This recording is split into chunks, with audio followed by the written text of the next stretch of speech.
Good morning, good people. My name is Brother Gregory. I currently live at San Lorenzo Friary in San Antonio, Texas. January 24th is the feast day of St. Francis de Sales. I'm holding in my hand St. Fidelis of Sigmaringen. The reason I have St. Fidelis on St. Francis's feast day is because they were both apostles in a certain kind of way in Switzerland in the late 1500s and early 1600s. St. Francis de Sales was a bishop who was especially concerned with trying to bring back those who had left the church to follow Calvinism or Zwingli, and St. Fidelis here was concerned with the same thing.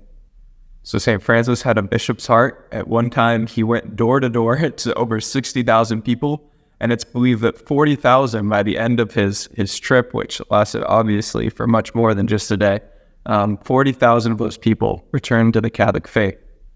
St. Fidelis was commissioned by the church to go into Switzerland and the area around what's Geneva now, and to try to also bring people back who had left the church to follow Calvin or Zwingli.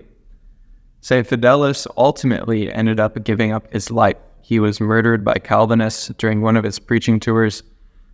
He became the first martyr of the Congregation for the Evangelization of Peoples.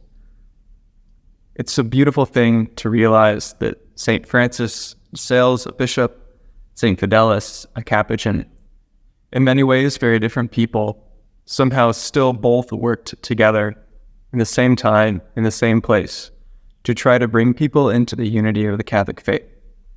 As I think about these two saints who knew each other and a time in the church when perhaps things are not so united, I'm reminded that what's really needed in the face of disunity is sanctity, that it's ultimately Christ who brings us together.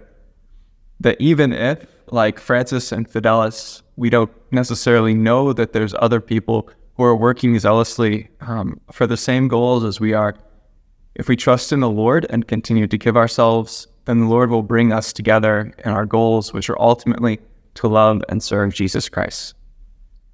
Please know that we're praying for you. Please pray for us.